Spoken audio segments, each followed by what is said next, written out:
before, our PCE3 seminars take place every 3 weeks. And the goal of these sessions is to facilitate discussions about prebiotic chemistry and early earth research. The PCE3 seminar series is also an opportunity for us to highlight all of the wonderful research that is being conducted by our talented early career researchers. So today's guest speakers are Matthew Pasek, Arthur Omran, and Craig Walton. We'll start today's session off with a short topical introduction from Matthew, and then we will follow up with presentations from both Art and Craig. And then we'll move on to the Q&A session or portion of the session, at which point we'll open up the chat and you'll be able to type in any questions that you may have for the 3 speakers. We will also have the opportunity to continue the science discussion after the seminar through our PCE3 Slack group. And if you have not already joined that group, we'll be posting a link to the group invite in the chat. So you can sign up and you can continue the science dialogue after today's session. So with that, we'll go ahead and get started with today's presentations. To start off, we have a short introduction from Dr. Matthew Pasek. So I'm going to stop sharing my screen. And Matt, you can start uploading your presentation. Matt is a professor of geoscience at the University of South Florida. His research interests include the chemistry of phosphorus in planetary systems, from planetary scale cosmochemistry to prebiotic chemistry, with much of his work focused on prebiotic phosphorylation.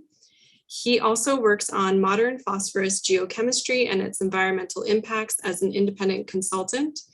He received the Stanley Miller Early Career Award from ISOL and a Templeton Ideas Prize.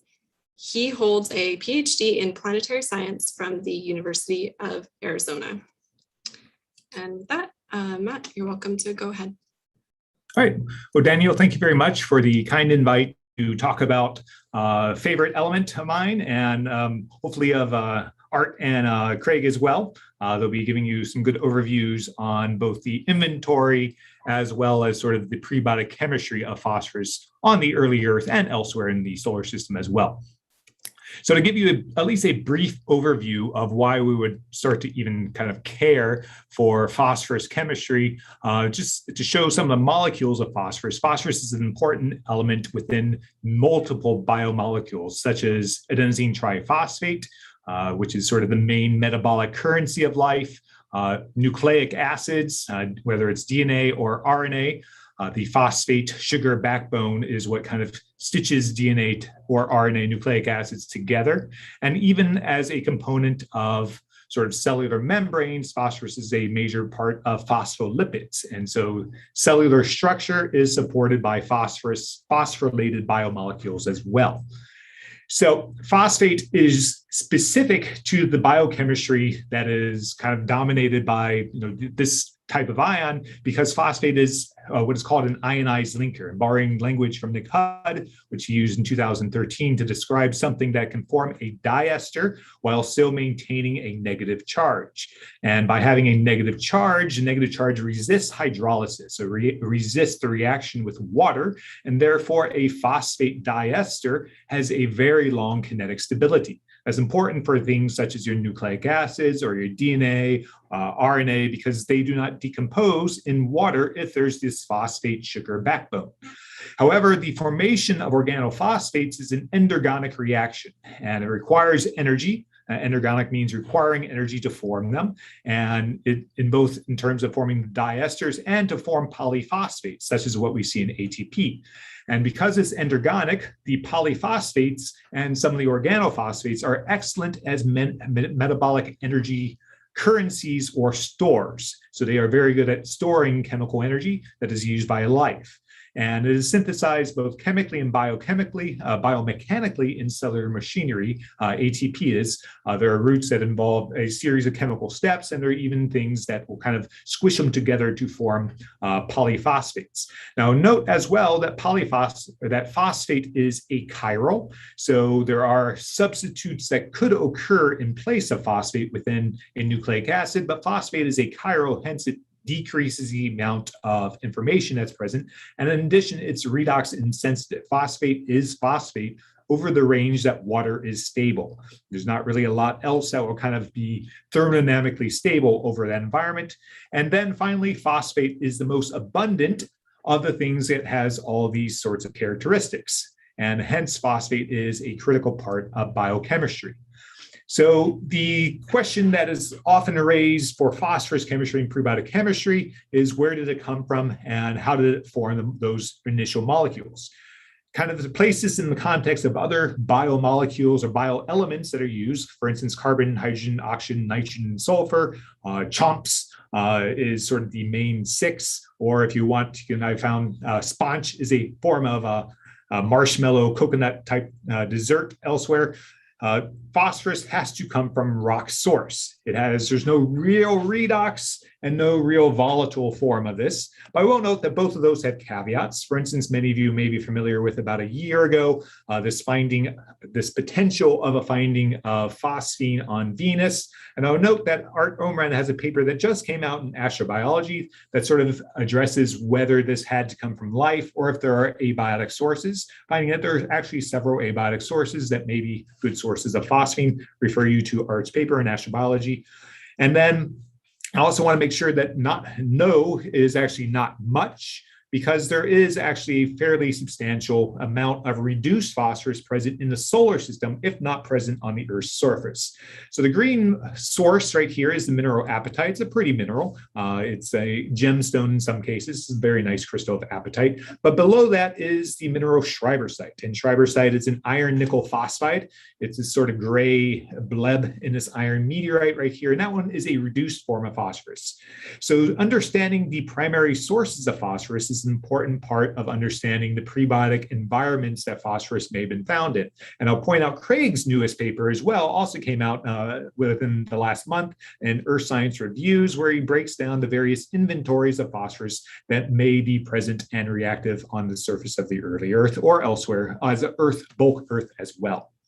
So the routes to phosphorylation, once you have sources identified, you must be able to form an organophosphate. And in order to do that, you need to have a phosphorylation reaction, which is the reaction kind of shown right here. To get this reaction to go, it is an endergonic. That means it needs energy to occur. You had to energize your system. There are many ways of energizing your system. For instance, you can form these polyphosphates. You can use condensing agents. Another route is through the concentration of phosphate. And Toner and Catling have a model where they say that carbonate lakes may have had high phosphate concentration, and therefore phosphate may not have been a limiting reagent in sort of an early Earth environment. Alternatively, you could have used alternatives to water for phosphorylation, such as formamide, as you see the molecule right here, in sort of these warm pond environments, with several references right here from Schofstel in the 1970s and the Demoro Costanzo groups in 2007, and for Yoshi Furukawa's work in 2015 as well. So that's just a brief overview of what we'll talk about for phosphorus. And with that, I'm going to lead Art will take on first. And then we'll be followed by Craig to kind of give you some more in-depth perspectives of this as well. Great, thank you so much, Matt. Certainly.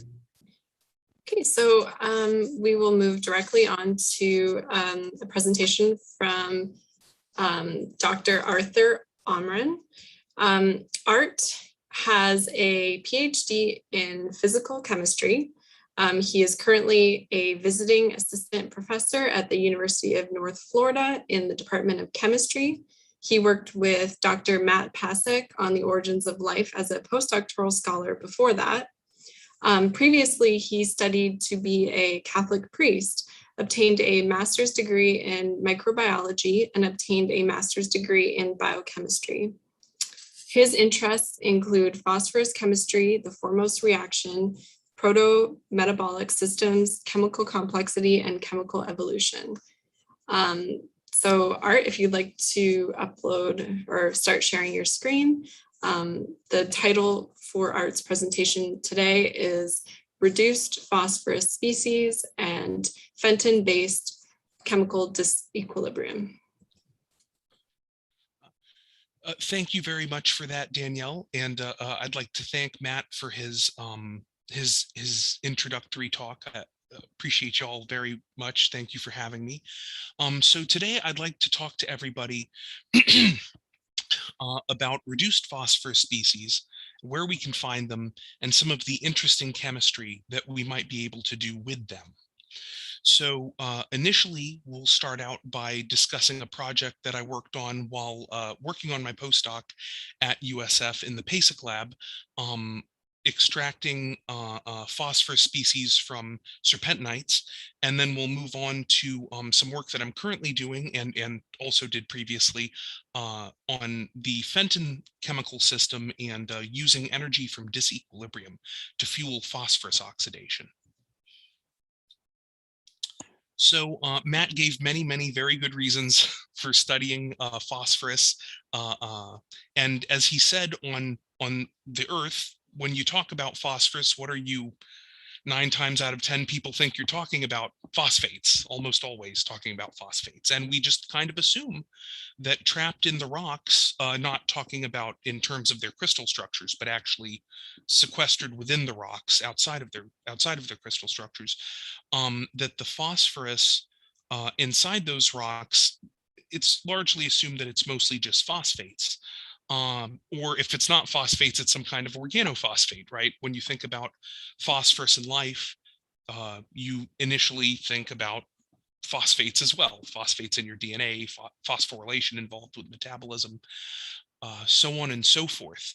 So that perception, I think, is slowly changing with regards to what we're looking at in the rocks, thanks to the work of groups like the Pasek lab, where we look in the rocks and we find often further reduced phosphorus species stored in those rocks, as well as phosphates. And I'd like to talk to you all about a very specific kind of rock, serpentinite, and the serpentinite project that I've been working on with Matt. So serpentinites are a very interesting mineral in terms of geochemistry and prebiotic chemistry. They form from a process called serpentinization. Yeah, fancy that. Serpentinization is a low temperature metamorphic process where water and heat transform the rocks, oxidizing them and hydrolyzing them. They specifically minerals such as phthalite and forsterite to produce minerals such as serpentinite. All right. In the formation of these serpentinites, a lot of energy is released into the environment. Additionally, a lot of reducing power is generated by hydrogen gas that's liberated from the water. And if, let's say, this caught a pocket of CO2 gas, for example, the CO2 could be reduced all the way down to methane during this process. So you can see why this is an interesting process in terms of planetary science and geochemistry, and also in terms of prebiotic chemistry. All that reducing power and potentially even methane could be used for prebiotic chemical reactions. Now, our interest in this revolves around phosphorus, of course, and what happens to phosphorus in the environment when serpentinization occurs and the serpentinites form and the phosphorus that gets trapped in the rocks. So initially, we start with some models, some diagrams that we generated. And if you look at this EHPH diagram, the solid lines separate out different phosphorus species from one another, and then we have different redox conditions, so ratios of phthalites ranging from 99% down to about 25%, and with it, thusly, amounts of iron present, right? And so towards the top of the model, what you normally see, what we would expect to see would be phosphates primarily in various forms. But as we go down this redox gradient, and we look towards the bottom of the model, what we primarily expect to see are phosphites, which is a reduced phosphorus species, more so reduced than phosphate. Additionally, when we consider the water to rock ratio of where we find our minerals, we imagine at lower water to rock ratios, so in the absence mostly of water or with less water, you would expect to see more phosphite trapped within the rocks. And as the water to rock ratio increases, you would see less and less phosphite and more phosphate. Now, while we anticipate finding more phosphate in the rocks at higher water to rock ratios, the phosphite that we don't expect it to go to zero. We don't expect this to find no phosphites, right? Within this range, within reason. So the first thing we did was we dredged up some serpentinites these are dry land serpentinites mined from mountains in the western United States. We dredged some up, and me and my good friend, Dr. Tian Feng, got to work on them, powdering them and identifying them spectroscopically. The Raman spectroscopy shows a primary peak for antigerites, as does the powder X-ray diffractometry. So we knew the minerals that we were working with were actually serpentinites. That was an important verification step that we did before engaging in chemical extractions. We then looked at some of the data that the lab had generated previously on doing extractions on these serpentinite rocks. And what we found using an acetic acid buffer was, and this is a pretty good NMR spectrum for a natural sample, by the way. You might be looking at this as a chemist and go like, whoa, what's going on there? I'm not trying to show you noise. This is the signal to noise ratio is good enough to identify in this decoupled spectrum that we have at 3 ppm, a peak for phosphite, so there should be some phosphite in there. When we coupled the phosphorus NMR spectrum to proton NMR, the peak splits, and we get a peak around 5 ppm and a peak around 1 ppm. So you get this broad doublet, and that is another indicator that phosphite is trapped within these rocks. This took about 15,000 scans to be able to determine this. At this point, I was looking for a way to optimize the chemical extraction process. So we decided to jump to a sodium hydroxide EDTA system and also use different filtration methods to get our phosphorus out of the rocks and into solution. And then I optimized our scanning parameters. I did some custom phosphorus NMR to see if I could improve the signal to noise ratio so that we could get something that would be quantifiable and tell us what is the ratio to phosphite versus phosphate, for example, because I assume beneath the noise there must have been phosphate or something else in there, right? And so in doing so, the technique worked rather well, and the parameters for the NMR we increased to about 24,000 scans, varying relaxation time and whatnot. We actually did get a much better signal to noise ratio there, and our results are quantifiable. So here at 3 ppm, we see a peak for phosphite. Additionally, we've got some phosphate trapped in those rocks as well, and some pyrophosphate as well, which I imagine is from the rocks and from whatever poor microbes got annihilated by our chemical extraction methods that were rather harsh. So when we run the proton coupled phosphorus NMR, our phosphite peak splits, and indeed we see that broad doublet form again. And so we confirmed that we had phosphite, and when we took the integral percentages of the phosphorus species, we found that the majority of the phosphorus trapped inside these serpentinite rocks was phosphite, about 70%, which was very impressive and exciting, and we hope to probe these sorts of things further with different mineral systems and other serpentinites as well. Now, this is for a very favorable scenario, a dryland serpentinite like I was talking about. What about deep sea samples?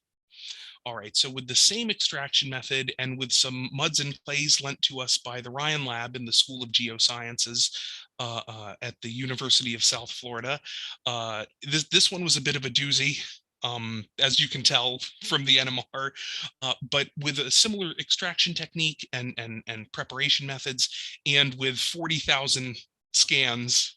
So I was determined to find something if it was there. Let's put it that way.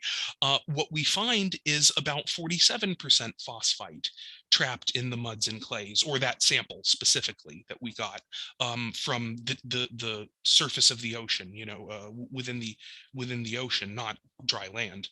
And so, as our second model predicted, the amount of phosphite did decrease in the more water-rich environment, but it's still in a substantial ratio to phosphate. It didn't decrease as much as I thought it would. And so you might be sitting there thinking to yourself, okay, what's the big deal? Who cares? I thought we were here to learn about phosphate. Why is this guy talking about phosphite? Why is phosphite so important? All I'm hearing is we killed these rocks, we got some phosphite. Well, phosphite, it's an exciting find, and it's important to have in terms of prebiotic chemistry because it is more soluble than phosphate. So phosphate is easily precipitated in the presence of divalent cations such as calcium and iron, and among other cations for that matter. But in the presence of metals, it precipitates easily and forms minerals such as apatites and whatnot. And then also, in addition to being more soluble, phosphite is more reactive than phosphate, which this is my personal drawing of phosphite being more reactive than phosphate.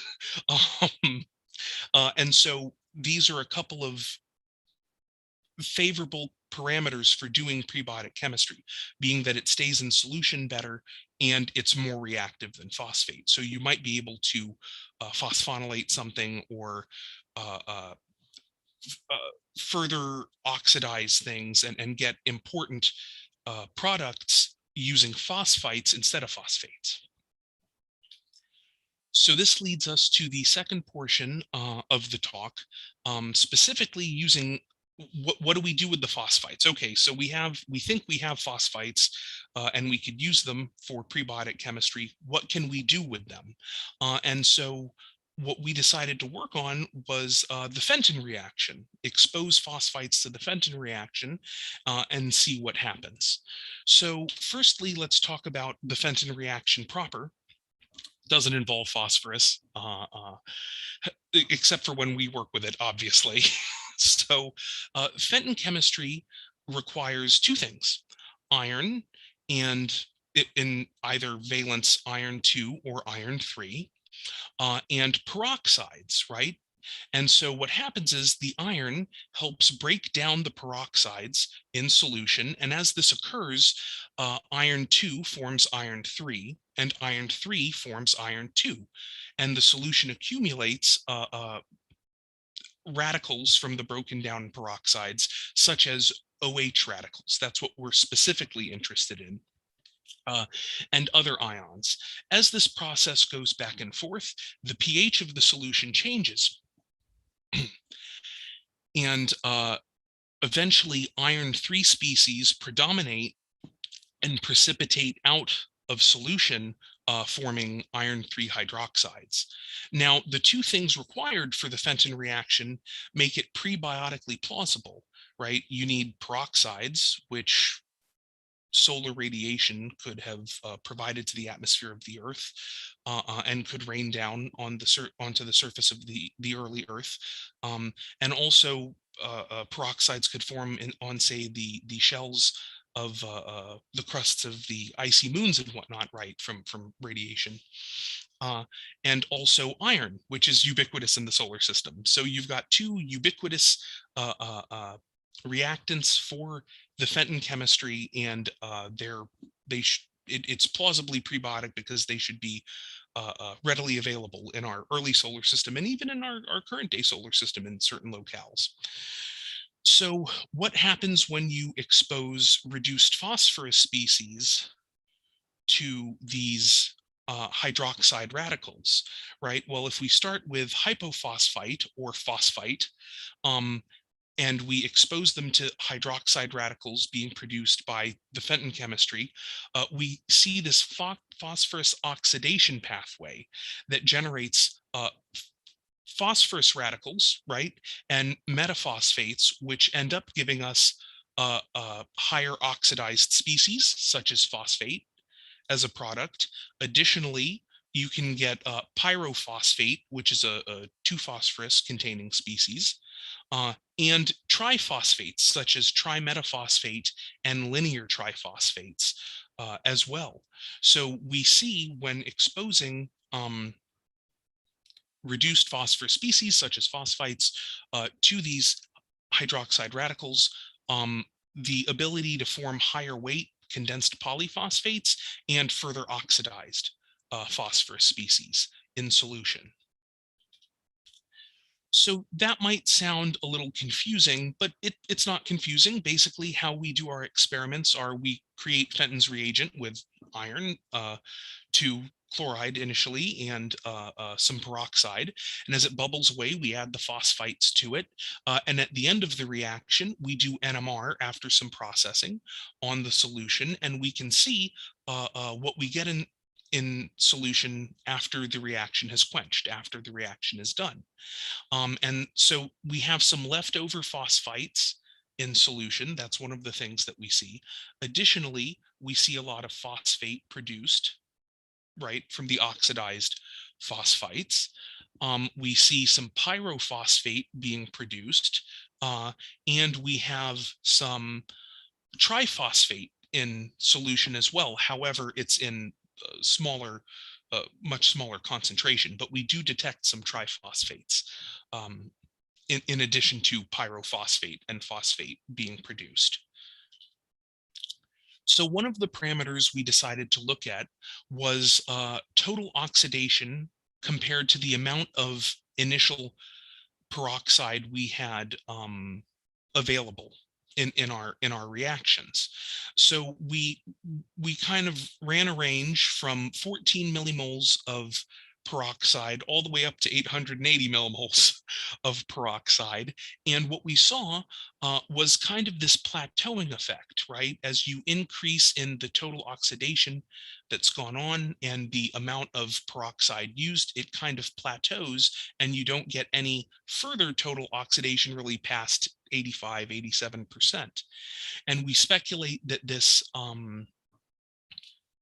is due to the precipitation of iron from solution and the formation of iron 3 hydroxide within the system. Now, when we do our NMR and we look at the ratios of the different phosphorus species in solution, what we see is a pretty reliable production of phosphite to phosphate, producing about 67% phosphate left in solution from phosphite. Additionally, we've got about 20%, about 30% pyrophosphate, but the pyrophosphate shines more brightly during the NMR than regular phosphate because there's 2 phosphoruses. So that's about 15 to 20% pyrophosphate being produced from phosphite and phosphate in solution as well. And that's a very important result for us. We'll get back to that in a second. We decided to look at using this. So we've been using this ratio of a 1-to-1 of starting iron 2 to phosphite concentration in solution. And what we decided to do was vary the concentration, but hold the ratio steady. So here we have 100 millimoles of iron 2 and phosphite, then 50 millimoles, 10 millimoles, and 5 millimoles. The total oxidation relationship we see for all of these concentration ranges is the same. So doesn't really go past about 85 to 87% in total oxidation there.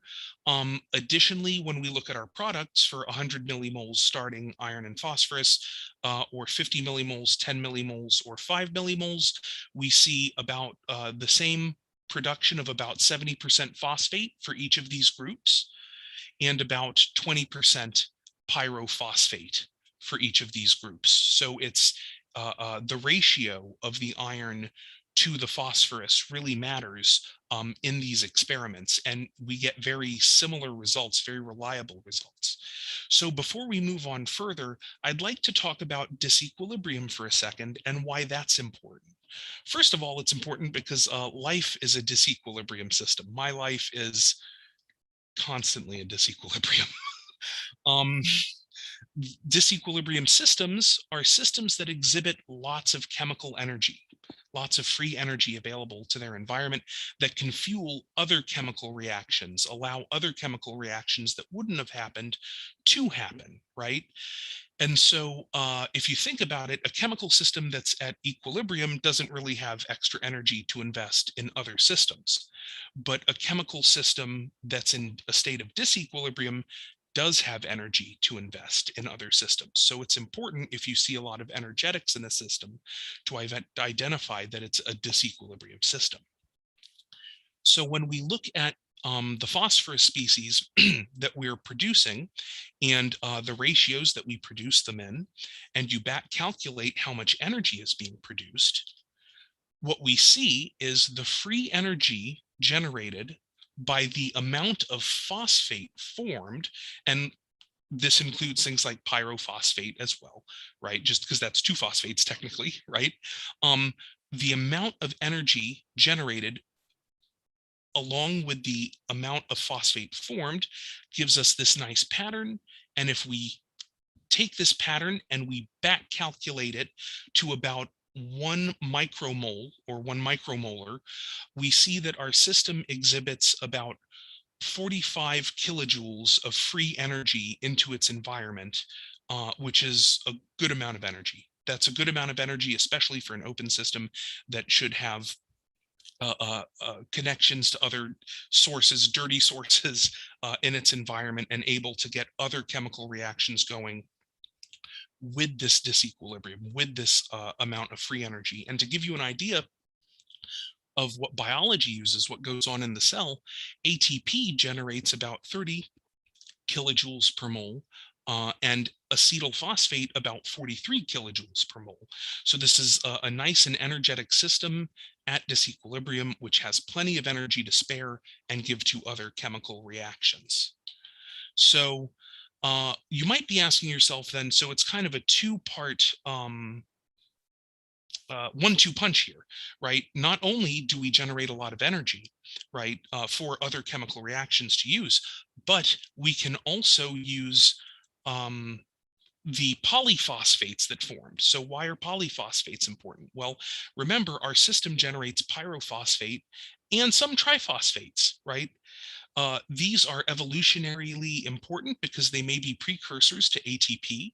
Additionally, the cellular energy currency of the cell, like ATP, I've drawn this very suggestively, obviously, but if you catch my drift, triphosphates look a lot like ATP minus this complicated organic part, right?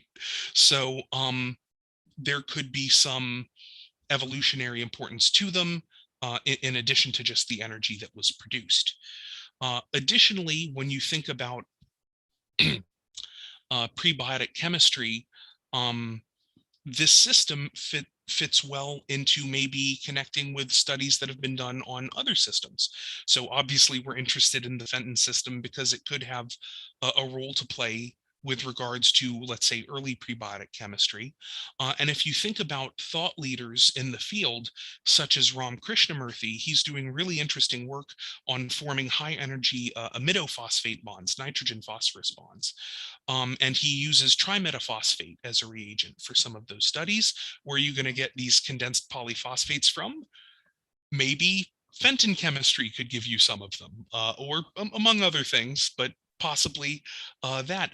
Also, if there's some interesting work by Baltashevsky that shows that some enzymes that use ATP, you can substitute the ATP for pyrophosphate with those enzymes. And so I think that's a good indicator that pyrophosphate is an important chemical evolution precursor to ATP, and probably early life used a lot of pyrophosphate. Maybe if ATP was too complicated or too evolved, potentially. So in conclusion, not all phosphorus trapped in the rocks is phosphate. Sometimes it's the more dependable, in my opinion, phosphite. The Fenton system is a plausible system that could use those phosphites to both produce a lot of free energy for chemical evolution purposes, and also produce pyrophosphate, which is very evolutionarily important, in my opinion. I'd like to thank you all for having me today, and just acknowledge, my good friends at JPL and the Center for Chemical Evolution and USF, and also thank UNF for hosting me, obviously. Thank you very much. Great, thank you so much, Art. We're going to move directly into Craig's presentation. For the audience, if you have questions, maybe just make a note of what your question is at this point, and then after Craig's talk, we will open up the chat so that we can have a group discussion. So yeah, Craig, you're already ready to go, but I will just give you a quick introduction. So Craig Walton is a third-year PhD student at the University of Cambridge Department of Earth Sciences. Craig's PhD research has probed the role of phosphate minerals in recording asteroid collision processes, the geological backdrop of prebiotic chemistry, and the evolution of global phosphorus cycling.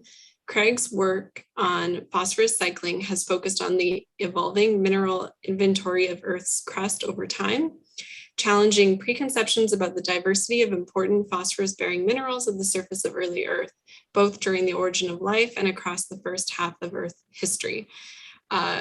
Craig's talk today is titled Phosphorus on Early Earth, From Minerals to Microbes. You're ready to go. Awesome, thanks so much. So thank you very much to everyone involved in PCE3 for organizing the seminar series and for inviting me. I really loved getting involved with the project over the last year or so, coming to lots of the seminars and getting involved in some of the discussions afterwards. So it's been fantastic to get invited up on stage as a speaker, even virtually.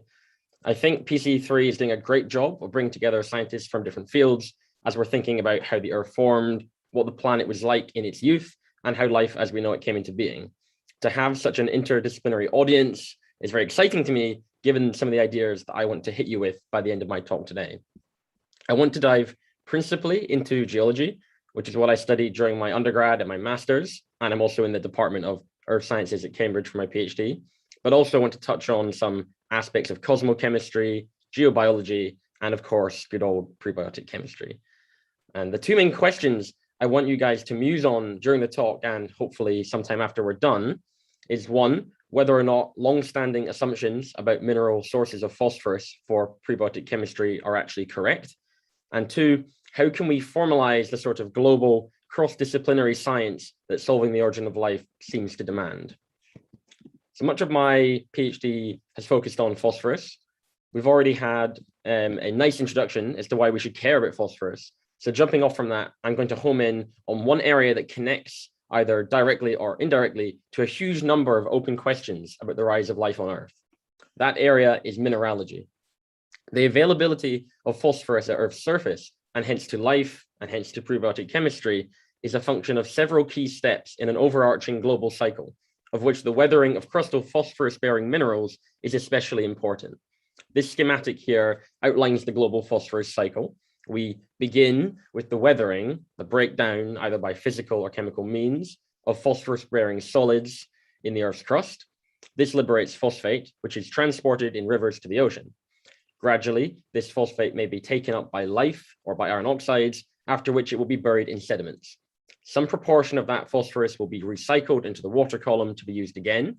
Today, this mostly happens by the metabolic action of certain life forms, but the remainder of that phosphorus will move on eventually and become part of the long-term sedimentary rock record, at which point it's no longer available for life, and it potentially be subducted into the mantle, never to be seen again. The reality is that all three of the steps in that cycle, the weathering of the mineral sources, the extraction of phosphorus from solution via sinks, and the recycling of buried phosphorus back into the water column, all become poorly constrained as we look backwards in time, and especially so when we consider a time before life on Earth existed at all. What this uncertainty translates into is a fairly vague picture of how much phosphorus was around, its chemical speciation, and the environments in which it would have been sufficiently abundant to enable constructive prebiotic chemistry. Somebody keeps requesting remote control of my screen. Please stop doing that. Okay, focusing in a bit. The weathering of phosphorus-bearing minerals acts like a tap on that global cycle, a particularly sluggish step that causes dramatic downstream shifts in behavior when varied but a little. In terms of the better known events in Earth history, it's been suggested that global glaciations and oxygenation events were triggered by perturbations in the relative abundance and weatherability of crustal phosphorus-bearing minerals. One can think of a few crucial factors that might influence phosphorus weathering. You have the chemical conditions under which weathering is taking place. You have the abundance of given mineral at the Earth's surface. And you have the processes of erosion and transport that enable breakdown and availability of fresh mineral surfaces. Essentially, that's the degree of disequilibrium, which we were talking about just a minute ago, between the Earth's exposed crust and the hydrosphere. A key simplifying assumption for a long time in origin of life science, as well as in biogeochemistry, has been that apatite, this calcium phosphate mineral, is and always has been the most abundant host of phosphorus in the Earth's exposed crust. Because of this, we've focused on modeling and experimenting with apatite dissolution in thinking about phosphorus availability to early life and its chemical precursors. Because apatite is sparingly soluble under lots of ambient conditions that you might find on the Earth's surface, this leads to the classic view of a phosphorus problem in origin of life science, a generally limited phosphorus abundance in most aqueous environments at the surface of early Earth, or with which to perform prebiotic chemistry.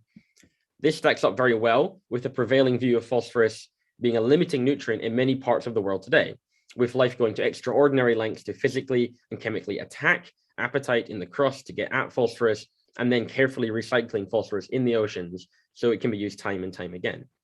However, extrapolating directly from what we see today to the Earth's earliest history could be problematic, as the Earth has probably changed quite a bit since those early days, both in terms of the common rocks that make up the crust and in terms of the amount of material falling to Earth from space. Hence arises the question, is this focus on apatite in prebiotic chemistry and early biogeochemistry warranted, or do we have other options? This matters because different minerals will dissolve preferentially at different conditions and release phosphorus perhaps of different oxidation states, as was just being mentioned in Art's talk. This becomes really important when thinking about the utility of reduced versus oxidized feedstock molecules for prebiotic chemistry. So touching first on the delivery of extraterrestrial phosphorus, which is a thing that Matt has really pushed forward on in recent years, we have a picture of the initial condensation of phosphorus in a reduced oxidation state from the solar nebula as schreibersite, iron 3 phosphide, or as closely related minor phosphorus-bearing native metals. These would have been the most abundant phosphorus-bearing phases in the earliest stage of rocky object formation in the solar system. Processes related to the accretion, metamorphism, and differentiation of asteroids and eventually planets would have greatly diversified phosphorus mineralogy. However, there would have been a general trend towards oxidized phosphorus in the silicate-rich portions of differentiated bodies and reduced phosphorus in the metal-rich portions. We tabulated information on the oxidation state of phosphorus in minerals, in meteorites, and their abundance with statistics on the rate of fall of different meteorite classes to estimate the mineral and redox distribution of phosphorus falling to Earth today. We then use this as a helpful guide to the past, as we can rescale it according to different models of early Earth accretion. The results of our calculation are shown here. Add formulas, ignore that. The results of our calculation are shown here, with purple showing phosphate minerals and blue showing phosphides. The main players that emerge are apatite merillite, and schreibersite. Because these minerals are usually more abundant than any other phosphorus-bearing mineral within a given class of meteorite, even dramatic differences in the distribution of materials being accreted in early Earth history could not change the outcome that these three phases are dominant. Enstatite chondrite-rich accretion models will result in greater dominance by schreibersite, which even today comes out as the main accreted phase, at least in the size fraction of meteorites that we're looking at, so not including micrometeorites or cosmic dust. On million-year timescales, the accretion rate of meteoritic phosphorus likely came out around the same order of magnitude as current global weathering fluxes of phosphorus, which is kind of an interesting aside. However, the stochastic delivery on much shorter timescales raises questions about how exactly this phosphorus would have become available to prebiotic chemistry or indeed early life. However, if oxidation rates were slow and delivery was not totally destructive, or if impacts resulted in localized reduction of crustal phosphorus, as Matt has suggested, then a reduced phosphorus reservoir may well have built up on the surface in amenable locations. All in all, there's plenty of evidence that extraterrestrial schreibersite was a common phase at the surface of early Earth. But what about the nature of crustal phosphorus itself? Apatite is certainly widespread today in felsic, intermediate, and mafic rocks. For any non-geologists, that term roughly translates into high, intermediate, and low in silicon.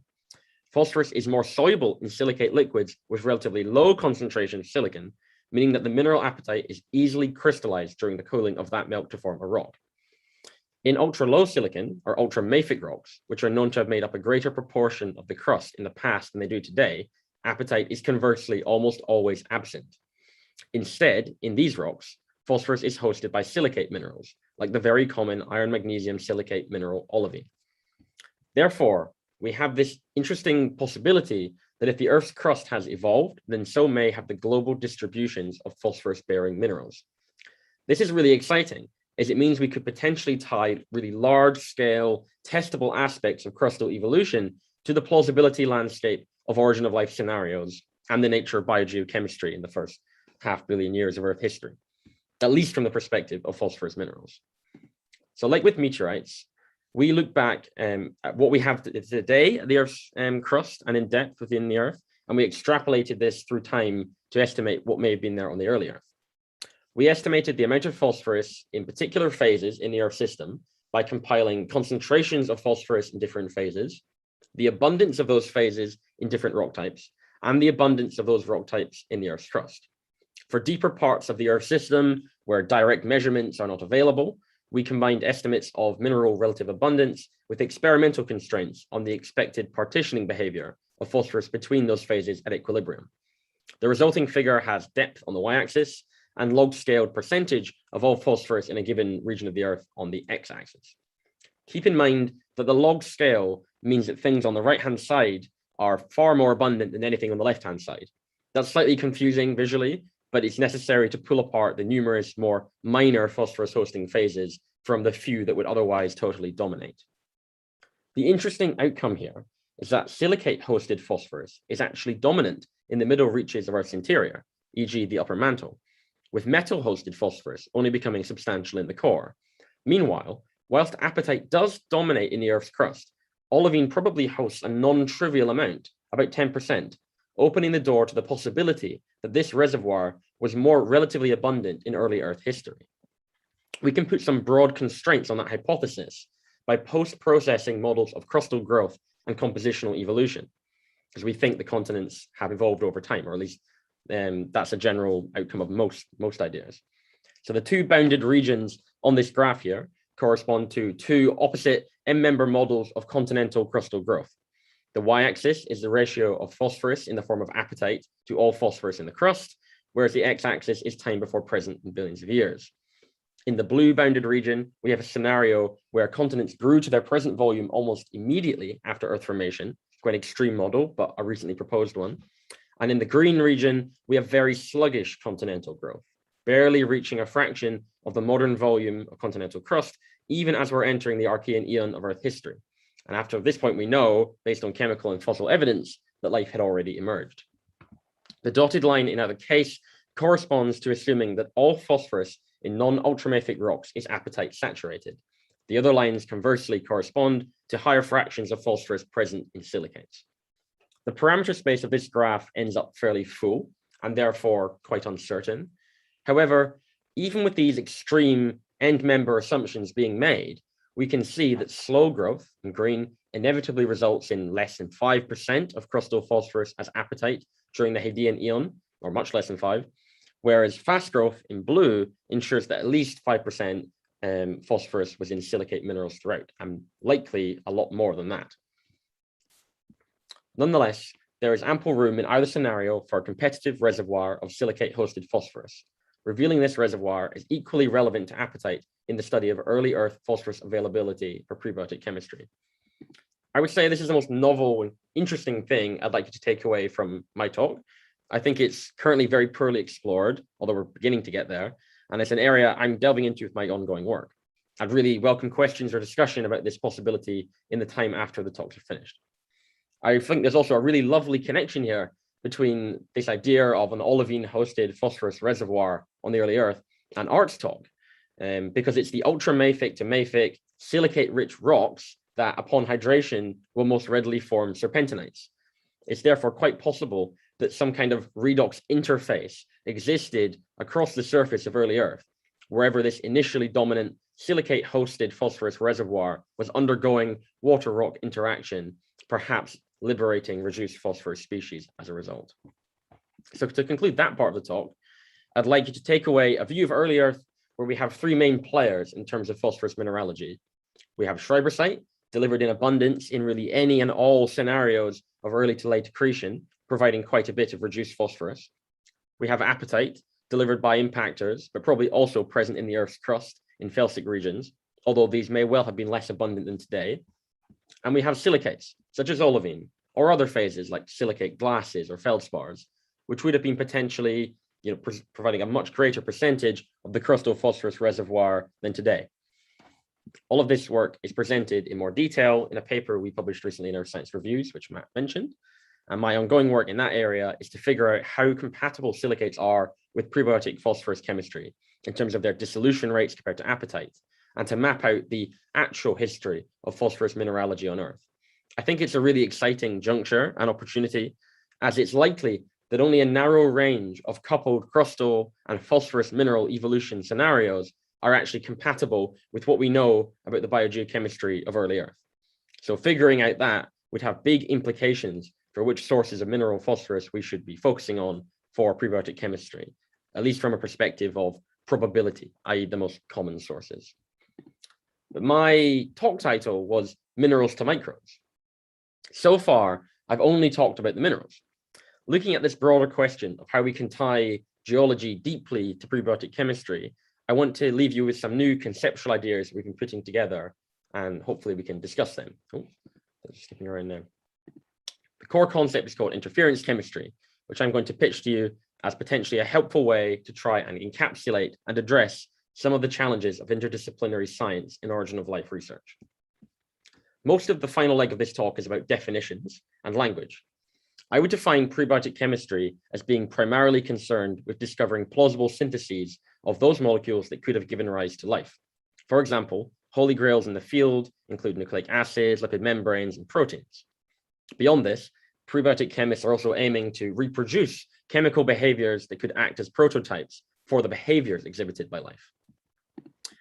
And chemists are building and testing pathways, a series of steps, usually reactions, needed to synthesize a given molecule or set of molecules. Over time, these lab-assembled pathways have become more complex. At first, we merely had single-step reactions. Then we had linear chains of reactions. And nowadays, there are fully fledged systems of chemical reactions that lead to numerous desired products. Often these are high-yielding, autocatalytic, stereoselective, and so on. Basically, the chemists are doing quite a good job. However, a potential prebiotic pathway must use materials that may have occurred on early Earth. Implicit here is the assumption that the origin of life took place here on Earth, and therefore, solving the origin of life is a problem that Earth scientists should really care about and work closely with the chemists to try and solve. But this is where many of the problems arise, because prebiotic chemists are largely reliant upon geologists for these constraints, and yet we geologists have really quite a poor understanding of what the early Earth was like. This isn't really our fault, because from the first 500 million years of Earth history, we have almost no rocks left. We think there was an anoxic atmosphere with surface oceans and probably some land. We don't ultimately know how reducing the atmosphere was, which is very important for different types of prebiotic chemistry. We don't know if there were continents. We don't know what the surface temperatures was. So lots of uncertainty.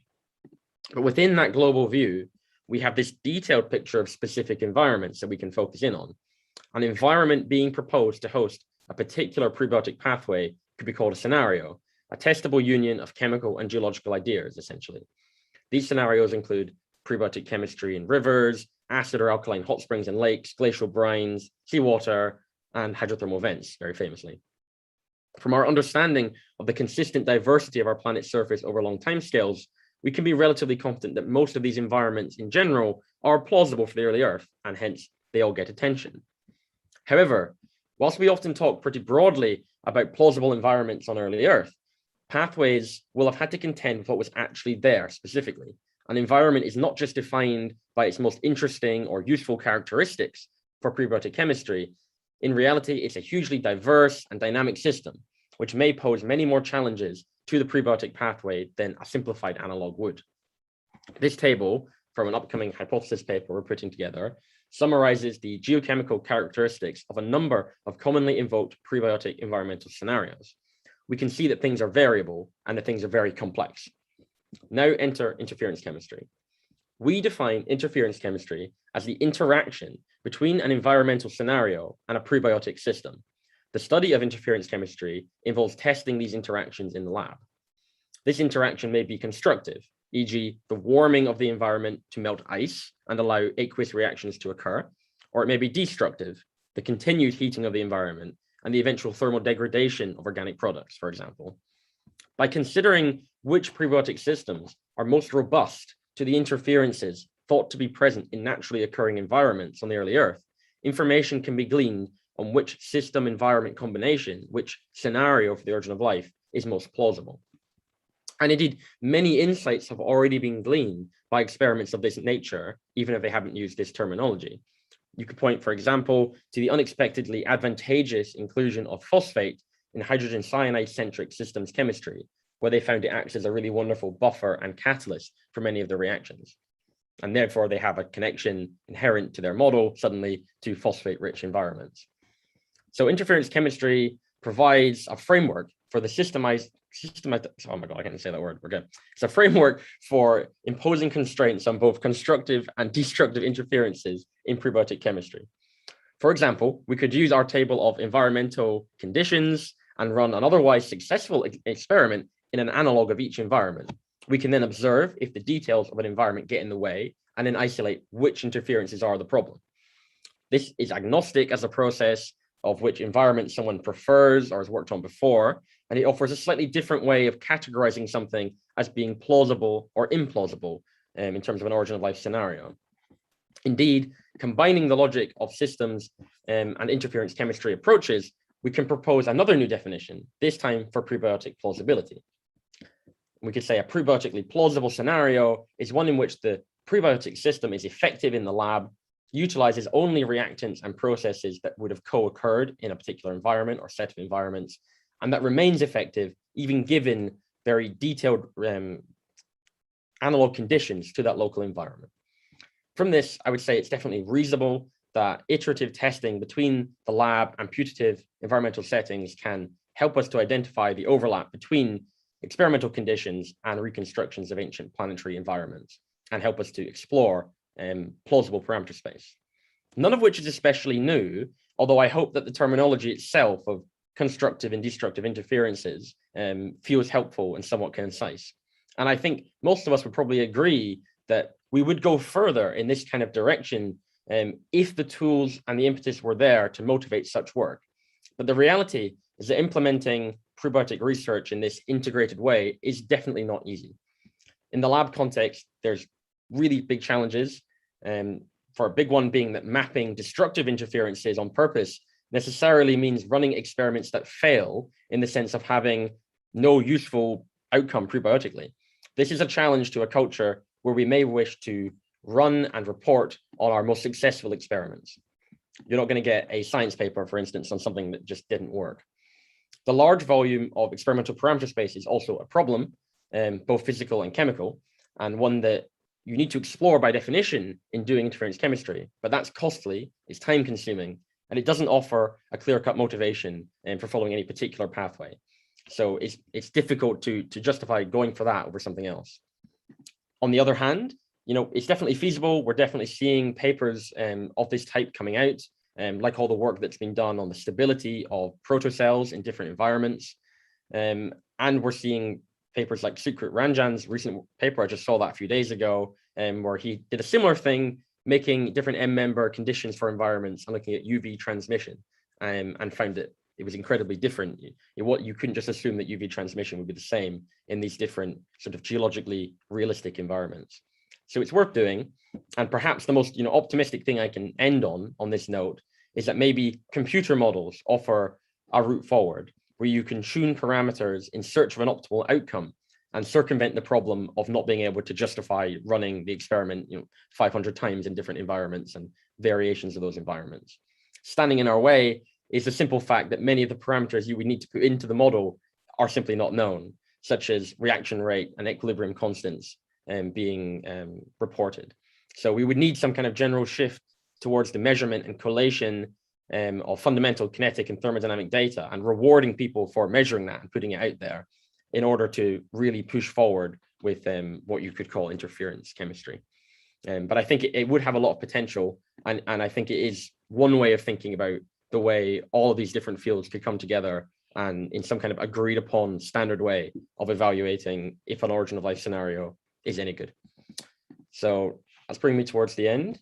This paper is almost finished in revisions to astrobiology as a hypothesis paper. Very open to feedback because I'm working on the revisions right now. I think it was really hard to write and strike a good balance when writing something interdisciplinary and get the right tone. And I think it's harder still to know what people actually find helpful or agree with. So any and all input from you all today, good or bad, would be very, very welcome. Thank you very much for listening, and hopefully you can have some good questions. That's that. And apologies for the slides skipping around a bit. I'm not entirely sure what was going on there. No worries. Thank you, Craig. That was really good. And thank you to all three of you, Craig, Art, and Matt, for 3 great presentations. We are going to move to the discussion portion of the session. I can see people are already posting questions in the chat, so you're welcome to type your message out in the chat. You can also raise your hand and we'll try to cover all the questions if we can. So I'm going to start with the questions in the chat. So this one is directed to Art. Says, does the finding of lots of phosphite in modern rocks mean that the calcium phosphite in 3.5 billion year old marine sediments is not necessarily of ancient origin? And since phosphite is so well soluble in water, how is it possible that you find 47% of phosphorus in seafloor sediments as phosphite?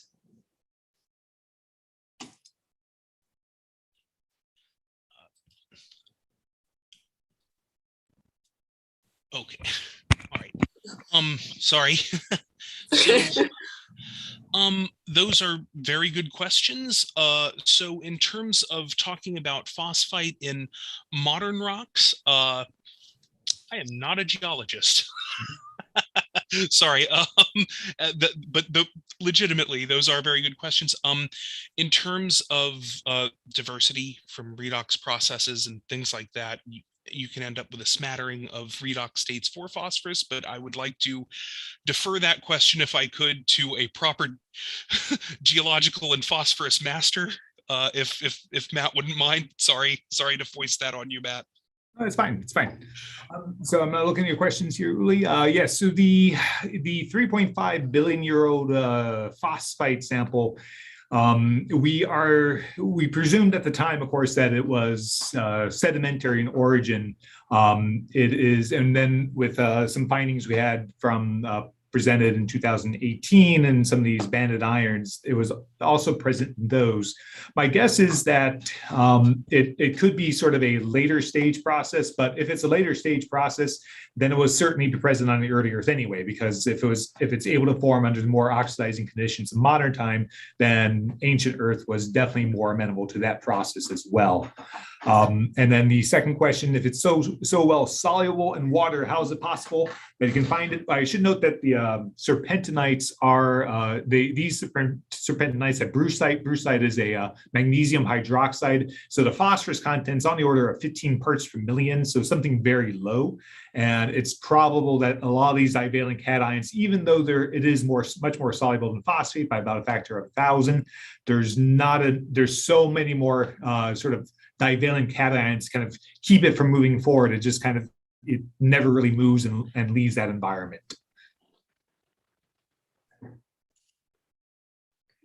Thank you. So Kevin, I'm going to ask you to unmute so you can ask your question live. Okay, yes.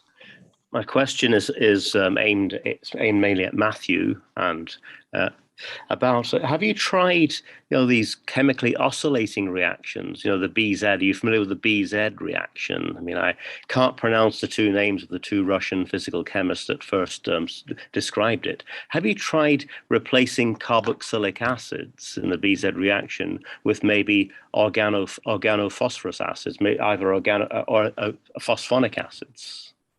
That's a good question. Yeah.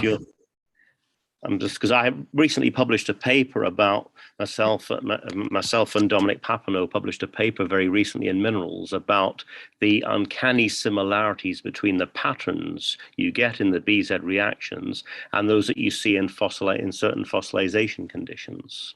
So we're very interested in why that is the case, and we've done some experiments to try and sort of like correlate the two. But it'd be very interesting, I think, having listened to the talk here about phosphates, and in particular organophosphonic acids to replace carboxylic acids, which are an essential part of the BZ process. Right. So that is a great question. We have not personally done that style of experiment. That would be a very that could be a potentially fascinating process to do. In general, the oxidation is unidirectional. It's hard to kind of get it to reverse. But we'll note that the hypophosphite ion is very similar to, in terms of chemistry, and it substitutes for formic acid in many conditions. So there are chemical overlaps. Some of the Kas are similar and things like that. So I don't see why you couldn't, but I imagine that you probably would have a hard time going sort of in the reverse direction. The BZ reaction kind of oscillating between these two conditions. So you do produce CO2 from the carboxylic acids. You could probably start with primary alcohols, we suspect, and go all the way first to carboxylic acid, then to CO2. But yeah, I imagine it would get stuck at phosphate, and you might see precipitation of iron phosphate. I think that's what I'm thinking you might happen. But I must admit, we haven't tried it. So I mean, we haven't used phosphate. We haven't put that or phosphite yet. I think it's something we will try. But. Okay. Yeah, that's that sounds fascinating, and it would be interesting to see where that would end up going for certain. Mm-hmm. Okay, thank you. Thank you.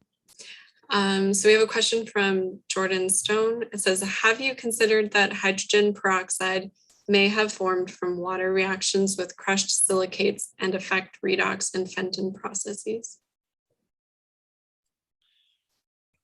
Thank you for that question, Jordan. That's actually, I'm really glad you asked that question. No, I usually just think about the peroxides raining down or forming from like an irradiated ice. I'm really glad you mentioned that question. I actually took note of it. I'm like, discuss this further later, so yeah, thank you for that. I have not, to answer your question. All right, if I can butt in here real fast, you did do some experiments where you involved silicates in this Fenton style reaction though, right? Yes, and we did see further oxid. So with a smattering of minerals, lots of different mineral systems, including silicate systems, we did see oxidative production in our pathway, and sometimes it does skew it. So in terms of perturbation theory. The minerals themselves can divert things in all sorts of interesting directions. And this is it's not a chaotic process, but it is on the border of chaotic processes. So it is most definitely complex. Not as complex as a Belousov-Zhabotinsky reaction, but because that is farther out from equilibrium in terms of the physical chemistry. This is closer to equilibrium, but still in disequilibrium. So sorry, that was a very long answer for a very simple question. I want to think more about the process of crushed silicates in terms of the minerals themselves. Including silicate minerals, they can act in terms of perturbation for the phosphorus oxidation pathway connected to the Fenton system. Great, thank you. So the next question we have is from Mark Harrison. It says, you assume pre-4 billion-year-old Earth had surface oceans. How can we be confident that that's true? It's kind of an interesting question.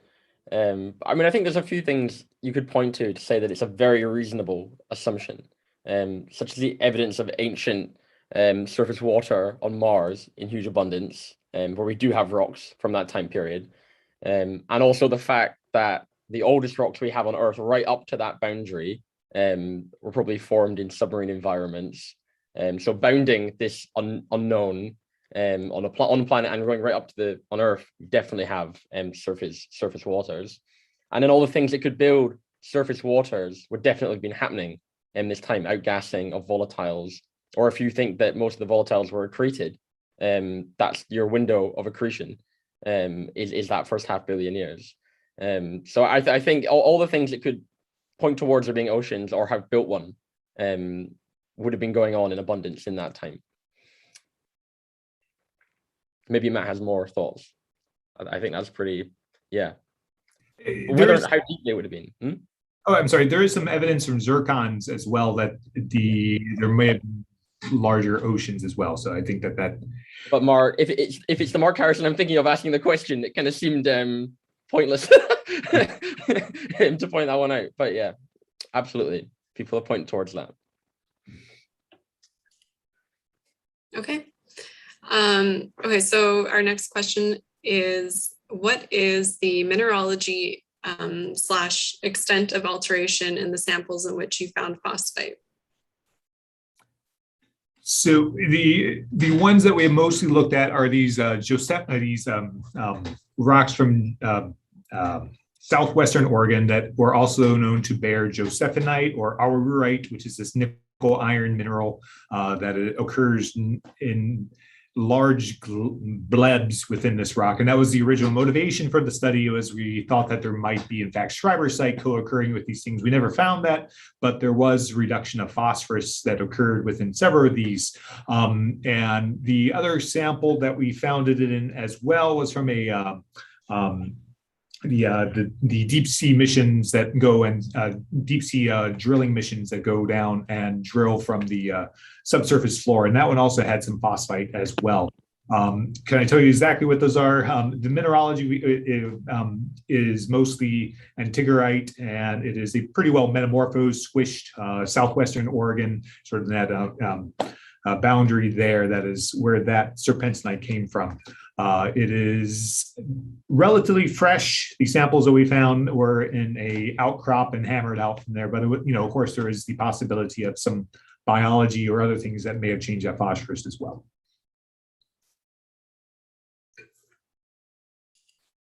Okay. So we have a couple of questions from Pratam that I think are probably kind of big picture, maybe better for discussion on Slack afterwards. The first one is related to what is the origin of life on Mars? I know that you guys can read these questions too, so if you feel like tackling one of those questions, please go ahead. But it might be a little bit beyond your talks.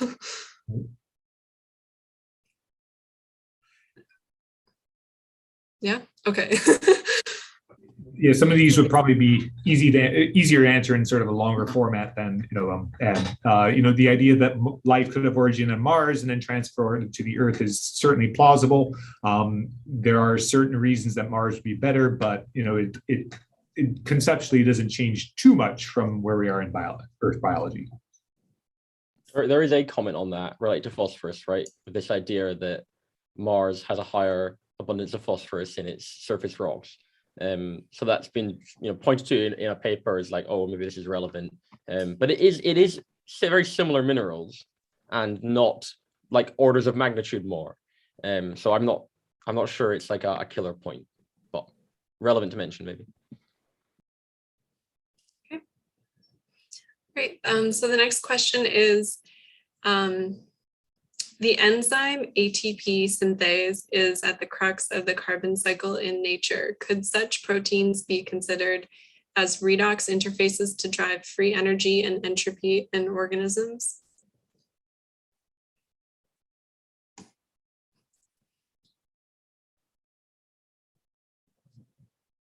Any thoughts? Right. So if you're talking about redox of phosphorus, there's still a lot that's not clear about the presence and formation of phosphorus redox. Yes, the proton pump is one of the major. That is a disequilibrium setup where there's 0.1 pH difference that drives the pump that ends up generating ATP. So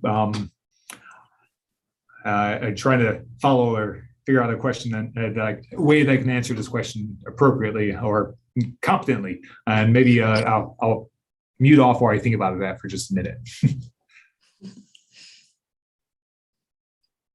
In terms of the complexity of ATP synthase, it is very complex, and proton gradients are good, and you can generate a lot of energy from them, obviously, and that's why people are interested in them. In terms of driving free energy in organisms, yes, obviously organisms use that pump to phosphorylate and make lots of ATP.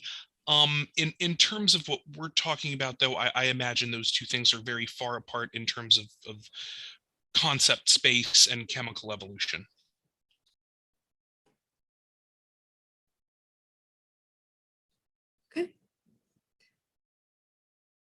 Okay, so the next question we have is phosphorus availability in forms conducive for nucleic acid backbones unique to Earth, or is it found elsewhere? If unique to Earth, then its relevance to first and extant molecules is also unique. Wouldn't that be the case? I'll let you know when we find some Klingons. Yeah. Sorry, Craig, I apologize. I just No. So, I mean, if I'm understanding the question right, they're saying how similar would phosphorus mineral inventories be on other habitable planets, I think. And I think that is a logical extension of some of the things we've talked about. If a crust lacking continental crust largely has phosphorus hosted in silicates, then that probably becomes the de facto common source of phosphorus in most other planets, assuming that Earth is a rare case. So that's interesting. Or maybe you need the continental crust with lots of apatite around to drive these reactions, and then that becomes what you need to look for, and it maybe rules out all sorts of different planets. So there's interesting exoplanet connection, but I don't think we really know enough about how the scenarios stack up to comment properly. But there's definitely connections there. So I apologize if I responded a little too quickly and hastily with that. Check out some of Nick Hudd's work on using glyoxylic acid as an alternative linker. So there is maybe some additional chemical space there for having something other than phosphate. But we don't know because we have a sample size of 1, right? We only have life on this planet to go along with what Craig was saying. So. Okay, so Next question is, what about the lightning strikes as a major facilitator of prebiotic phosphorus reduction on early Earth theory? Has that been disproved? I have a quick comment on it. I think me and Matt probably both want to comment on it because I've done lots of work on fulgurites. My point I was going to make is it hasn't been disproved, I would say. I mean, there was a paper just recently in, I think, Nature Geoscience, Hess et al., arguing for this. So it's not being disproved. I think I'm not completely convinced that it's the best. I think because it can give you reduced phosphorus in a localized environment, sure. But then why would you not just go to something more abundant like meteorites? They give you the same exact thing. So yeah, I'm not totally sold. And from like an abundance point of view, their estimates are that it might be non-trivial, but it's definitely going to be less than what's coming in meteorites. But Matt will maybe have comments on other things. No, that's the main point. Craig, you definitely identified that these rocks, the rock they looked like is something that is near and dear to my other research interests, which are these fulgurites, these lightning strike metamorphic glasses. We find them; they are mass per mass, not a very common thing. Every lightning strike doesn't form them. Every cloud to ground lightning strike, even every cloud to ground lightning strike doesn't form them. So they use some uppercase numbers, which are fine. I mean, that is a route. I think that there are probably many other routes to making reactive phosphorus on an earlier environment that would probably be reasonable, but it is interesting, and it does highlight the potential for multiple sources of phosphorus for certain. Great. Okay. Next question is actually two questions for Craig on interference chemistry. The first is, how important would be the interaction of these different scenarios, or even the successive action of different scenarios as a result of Earth's dynamic environment? And the second question is, what is a useful output in prebiotic chemistry? Okay, so one long question and one snappy one. I think that the first one sort of boils down to, is it important to think about not just isolating, oh, this scenario environmentally is good, but the different combinations of environments? Why would we care about that for some reason? And I suppose like a good answer of like why you might care about linking to different environments is that they could be in pretty intense disequilibrium with one another. So if you're producing a bunch of stuff in one, and then occasionally you mix it with a bunch of stuff in another one, which may have reached a local equilibrium, then suddenly you can do a whole bunch of new chemistry. So that would be one reason to do it. But the more scenarios and environments you're stacking together, the more complex it's getting, and the less probable. So that's the trade-off.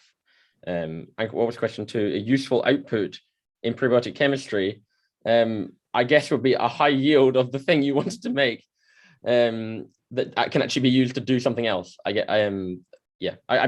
gave some descriptions of similar things in my talk. What was my definition? It was like a high yield and a reaction that still works with a bunch of geological interferences.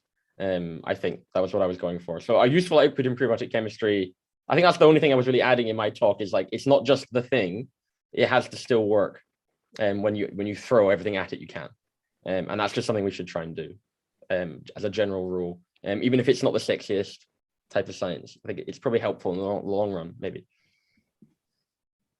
Great. Okay. So we have two hands that are up. First, I'm going to unmute Kevin, if you'd like to ask your question. Yes, it's just about a couple of points. First of all, the constraints of a DNA, RNA, a genetic molecule. It must have a sugar phosphate backbone. I think all the work that's been done suggests that's the case. If you have more open, flexible linkers, you don't see strong, stable duplex formation. The so-called melting temperatures, that's the temperature at which the duplex falls apart into two single strands, is very low. Even when you start substituting conventional sugar phosphate links with, say, 1,3-glycerol ones. That's work we did in the Benner lab many years ago. We showed that. And another question I'd like to ask, has anyone detected phosphate minerals in Martian meteorites?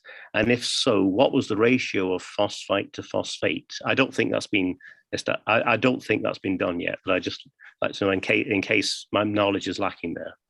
I mean, I think the simple answer is they've been identified, and it's largely merylite and as well as apatite in like the Titian, famous Martian meteorite. Yeah, and I don't think anyone's checked for phosphite. We need to check for okay. phosphite everywhere. I think that's kind of the takeaway from Matt. Maybe, what do you think, Matt? Right. Yeah, we have thought about that in the past, but when I was kind of privately funding my own experiments with certain samples, Martian meteorites get pretty expensive fast, so I never did it. So that was the quickest answer. But yeah, the chlorapatite is actually one of the main forms of apatite on Mars, and they're similar, but they are different too. From Mars to the Earth, some of the weirder, more anhydrous things are more common on Mars than they are. Yeah. Right. Okay. Because I know they've detected all the fundamental minerals and ingredients for life has now been detected by Curiosity. So I was just wondering if phosphite as well. It'd be interesting. Let's just say if there was some indeed, based on Arthur's findings as well. And that's fascinating. I never realized there was so much phosphite. Actually, 47% in the deep ocean sediments. That's amazing. Right. Yeah. Thank you. I should note that that's also what we extract rather than what we know for certain is in the rock. Right. Yeah. Right. For said sample. Yeah. For said, but yes, thank you very much, sir. Okay, so we have time for, I'd say, just one more question. So I'm going to unmute Vladimir if you'd like to ask your question. Yes, hello everybody. I want to first thank the speakers for very interesting presentations highlighting the role of phosphorus for a person like me who works at the interface of the astrophysics, heliophysics, and prebiotic chemistry. So the one thing that we know now that our sun was not only the source of UV emission, which is obviously important for prebiotic chemistry, but also the source of the energetic protons that penetrating into the atmosphere, and so the producing, the CO. So basically, the collision dissociating CO2 producing a lot of CO. So we're finding that's the paper, upcoming paper with Jim Casting coming soon, where we discussing this question of production of hydrogen cyanide. So what would be the role of the CO, abundant production on phosphorylation processes?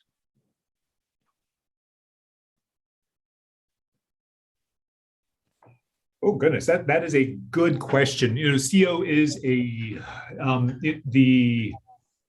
the extent that I can think of anything. I mean, I don't know about the redox potential of CO and say phosphate. So if you had phosphate sitting around, if CO would be a strong enough of a reducing agent to create PO3 from that. That is a good question. I could find out without too much hassle just by running some, thermodynamics behind it. I've got a book around here somewhere, but I don't know off the top of my head. That is an interesting question. Maybe we can talk about that later on. Thank you very much. Great, thank you so much. Okay, so with only 1 minute left, I think we are finished the session. I just wanted to thank all of you again for attending and participating in the series. A special thanks to our guest speakers, Matt, Art, and Craig for some great talks. And thank you as well to the PCE3 co-leads and the co-organizers for their continued support for this series. So just as a reminder, at the top of the chat, there's a link for the Slack group if you'd like to continue the discussion of these talks beyond this session. And we hope you have a great rest of your day, and we'll look forward to seeing you again in 3 weeks. Awesome. Thanks. Thank you. Thank you.